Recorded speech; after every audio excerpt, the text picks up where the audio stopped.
చేస్తామని ఒక కమిటీ వేశారు.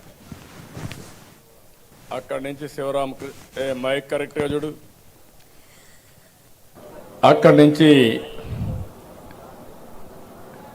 మనం కూడా స్టార్ట్ చేసాము ఎట్లా కట్టుకోవాలని.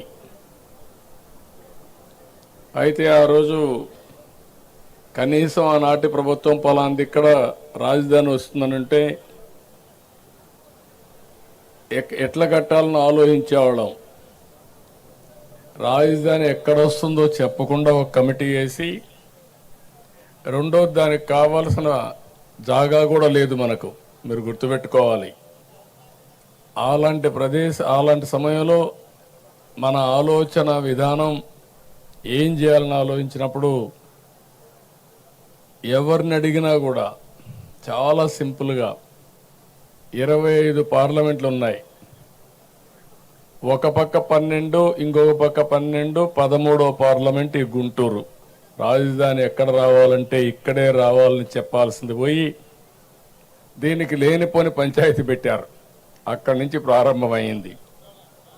ఆ సమయంలో నాకైతే అసెంబ్లీలో కూడా ఎక్కడ రాజధాని పెట్టాలంటే లేనిపోని సమస్యలు క్రియేట్ చేసి ఎవరెవరు మా ఊరికే కావాలనే పరిస్థితికి వచ్చారు.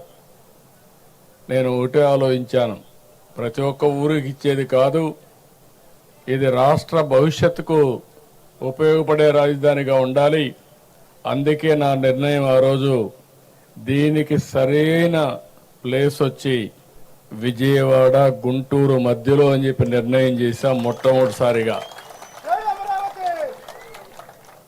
అక్కడి నుంచి అందరూ కూడా ఏదో ఒక రాజధాని కట్టు, 100 ఎకరాల్లో కట్టు, 50 ఎకరాల్లో కట్టు అని చాలామంది చెప్పారు. అప్పటికే నేను ఒక ప్రూఫ్ ఆఫ్ కాన్సెప్ట్ తయారు చేశాను. మీ అందరూ గుర్తుపెట్టుకోవాలి. హైదరాబాద్ నగరంలో ఇట్లనే నన్ను చాలామంది ఎగతాళి చేశారు. నేను హైటెక్ సిటీ కట్టినప్పుడు నా విజన్ చెప్తే ఇది సాధ్యమా అని చాలామంది అవహేళన చేశారు. అది దృష్టిలో పెట్టుకొని నేను ఒకటే చెప్పాను, మళ్ళా జీవితంలో ఇలాంటి అవకాశం రాదు తెలుగు వారికి. ప్రపంచంలో ఒక మంచి రాజధాని, అది కూడా ప్రపంచంలోనే ది బెస్ట్ రాజధాని అక్కడ కట్టింది బ్రౌన్ ఫీల్డ్ రాజధాని, ఇక్కడ గ్రీన్ ఫీల్డ్ రాజధాని కట్టాలంటే దేనికైనా ల్యాండ్ కావాలి, మీరు గుర్తుపెట్టుకోవాలి. ఆకాశంలో రాజధాని కట్టలేం. హైదరాబాద్లో అవకాశం ఏంటంటే రాజధాని కట్టే సమయంలో గవర్నమెంట్ ల్యాండ్స్ చాలా ఉండేటివి, మొత్తం సైబరాబాద్ ఏరియా అంతా కూడా. దానికి కారణం నిజాం పరిపాలనలో అక్కడంతా కూడా డెవలప్ కాలా. గుర్రాలన్నీ కూడా అక్కడ గ్రేజింగ్ పెట్టేవారు, మొల్చేది. అలాంటి ప్రదేశం చాలా గవర్నమెంట్ ల్యాండ్స్ అని కొంతమంది హైదరాబాద్ నుంచి పాకిస్తాన్కి వెళ్ళిపోయి ఆ ల్యాండ్స్ కూడా వదిలిపెట్టిపోయారు. అవన్నీ తీసుకొని నేను బ్రిక్ బై బ్రిక్ డెవలప్ చేశా. ఆ అనుభవం నాకుంది. అయితే ఇక్కడ ఏం చేయాలని నాకు అర్థం కాకపోతే నాకు దారి చూపించింది ఇక్కడుండే రైతాంగం అని చెప్పి మరొకసారి మీ అందరికీ విజ్ఞప్తి చేస్తున్నా. మీలో ఎందుకంటే భూమి అనేది ఒక సెంటిమెంట్. నేను ఎక్కడ ఏ ప్రాజెక్ట్ని కట్టినా మీరు ఒక్కసారి చూస్తే ఎక్కడ కూడా ఫెయిల్ కాలా. హైదరాబాద్లో ఎయిర్పోర్ట్ కట్టాం, 5,000 ఎకరాలు. నేను డే 1 ఒకే మాట చెప్పాను, నేను చెప్పింది మీరు ఎయిర్పోర్ట్కి భూమి ఇవ్వండి, ఇక్కడ ఎయిర్పోర్ట్ కడతాం, లిబరల్గా కాంపన్సేషన్ ఇస్తాం, అది పక్కన మీరు కొనుక్కోండి, దీనికంటే 10 ఇంతలు రేటు పెరుగుతుందని చెప్పి చాలా స్పష్టంగా చెప్పాను. వాళ్ళు ఆ పని చేశారు. ఎంతమంది రెచ్చగొట్టినా వినకుండా చేస్తే అక్కడ ఎయిర్పోర్ట్కి ల్యాండ్ ఇచ్చి పక్కన ల్యాండ్ కొనుక్కున్న వాళ్ళందరూ కోటీశ్వరులు అయ్యారంటే అది ఆ రోజు నేను చూపించిన విజన్ అని చెప్పి కూడా నేను మీకు తెలియజేస్తున్నా. ఆ నమ్మకంతో మీరు ముందుకొచ్చి దగ్గర ల్యాండ్ పూలింగ్ కాన్సెప్ట్ ఇది ప్రపంచంలోనే నూతనమైంది. ఎక్కడ ఏ దేశంలో కూడా సక్సెస్ కాలా. అలాంటి నూతనమైన విధానానికి ఆ రోజు నారాయణ గారు, శ్రావణ్ కుమార్ గారు, పుల్లారావు గారు కూడా ఉన్నారు.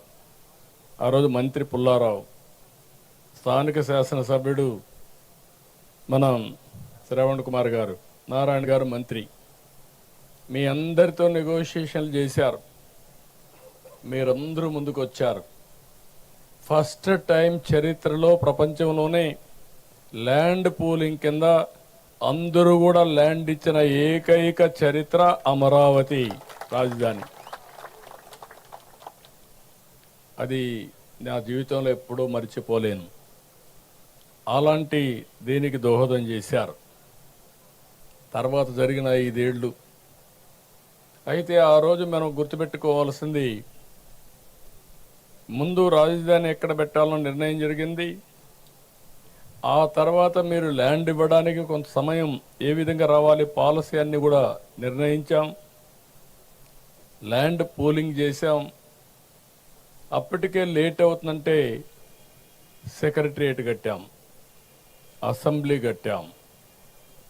నేను ఆ రోజు చెప్పింది, మాస్టర్ ప్లాన్ ప్రకారం మనం సెక్రటరియట్, అసెంబ్లీ ఇవన్నీ వచ్చే లోపల మనకు ట్రాన్సిట్ అంటే ఈరోజు ఉండడానికి మంచి బిల్డింగ్లు కావాలంటే అవి కావాలని అపోజిషన్ పార్టీ ఇవన్నీ కూడా రేకు షెడ్లు వేస్తున్నారు, లేకుంటే ఇంకోటి చేశారని చెప్పి అపహాస్యం చేసే పరిస్థితికి వచ్చారు. కానీ ఈరోజు నేను చెప్తున్నా, ఐఎమ్ వెరీ హ్యాపీ.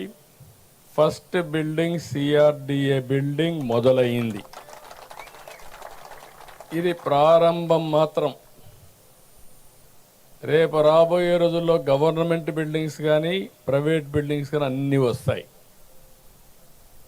ఇది ఇంకొక విషయం కూడా మిమ్మల్ని అందరినీ కోరుతున్నా, మీరు పడిన కష్టాలు 5 ఏళ్ళు నేను చూశాను.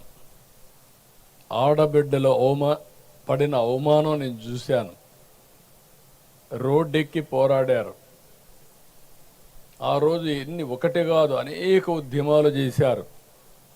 మీరు చేసిన ఉద్యమానికి అండగా ఉండడానికి నేను కూడా జోలి పట్టి డబ్బులు వసూలు చేసి ఆ డబ్బులన్నీ అజిటేషన్కి ఇచ్చా. శివారెడ్డి, తిరుపతిరావు వీళ్ళంతా చేస్తా ఉంటే, కొండేళ్ళందరూ చేస్తా ఉంటే మీ ఉద్యమానికి సహకరించాలనే ఉద్దేశంతో చేశాం. ఆ ఉద్యమ ఫలితం ఈరోజు మనందరం ఇక్కడ కూర్చోగలిగాం. ఇప్పుడు నేను మిమ్మల్ని కోరేది, పడిన కష్టాలు మర్చిపోతే భవిష్యత్తులో ఓసారి మనం అటు ఇటు వెళ్ళిపోతాం. మీ కష్టాలు నేను చూసా, మీ ఇబ్బందులు నేను చూసా, మీ త్యాగాలు చూసా. ఆ త్యాగాల ఫలితాలు మళ్ళీ మీరు అనుభవించడానికి నేను అన్ని విధాలుగా మీకు సహకరిస్తానని మరొక్కసారి మాట ఇస్తున్నా, దాంట్లో అనుమానమే లేదు. ఫేజ్ 1 ల్యాండ్ పూలింగ్లో మీరు భూమి ఇచ్చారు. ఫేజ్ 2లో మీరందరూ కష్టాలు పడ్డారు. ఇచ్చిన నేరానికి, లేకుంటే మీరు చేసిన త్యాగానికి మిమ్మల్ని నానా హింసలు పెట్టి, ఒకటి కాదు అన్ని హింసలు పెట్టారు. వాళ్ళ అక్కస్ ఎంతవరకు ఉందంటే, కడాన మొన్న కూడా మీరు చూస్తే రాజధాని ప్రాంతం వేశ్యల ప్రాంతం అని మాట్లాడే పరిస్థితికి వచ్చారు. రాజధాని ఎక్కడుంది, ఇది ఒక ఎడారని మాట్లాడారు. రాజధాని ఎక్కడుంది, ఇది ఒక శ్మశానం అని మాట్లాడారు. ప్రతి ఒక్క వ్యక్తి ఉండే వాళ్ళల్లో మీ మైండ్లో అది ఉండాలి, మీ మనసులో అది ఉండాలి. ఉండి ఈ ఐకమత్యం దేనికి కాదు. ఈరోజు ఈ సిటీని బ్రహ్మాండమైన సిటీగా నేను ఒకటే ఆలోచిస్తున్నా, నేను విజువలైజ్ చేసి చెప్తున్నా. ఇంత మంచి సిటీ, ఇంత మంచి ప్రాంతం ఎక్కడా ఉండదు. ఒక పక్కన కృష్ణా నది, దగ్గర దగ్గర 30-40 లక్షల ఎకరాలు సాగు చేసే నదిది. గోదావరి కృష్ణా అనుసంధానమైంది. రేపు రాష్ట్రంలో నదులన్నీ అనుసంధానం అయితే ఇక్కడి నుంచే నీళ్లు వెళతాయి. Fresh water. ఏ సిటీ కూడా లేదు భారతదేశంలో ఇలాంటి సిటీ. భారతదేశంలోనే కాదు, ప్రపంచంలో ఎక్కడా లేనటువంటి సిటీ ఈ అమరావతి అని చెప్పి కూడా నేను మీకు తెలియజేస్తున్నా. రెండోది బంగారు పండించే భూములు ఇవి. మంచి గ్రీనరీ వస్తుంది, చెట్టు పెడితే చెట్టు బ్రహ్మాండంగా వస్తుంది. అలాంటి భూమిలో చెట్లు పెడితే ఇంక మీకు గ్రీనరీకి కొరత ఉండదు. అంటే ఒక పక్క బ్లూ, ఒక పక్క గ్రీన్. మూడోది కొత్త టెక్నాలజీ వచ్చింది, గ్రీన్ ఎనర్జీ వచ్చింది. ఇప్పుడు అక్కడ వెహికల్స్ అన్నీ పెట్టారు. సైకిల్ దగ్గర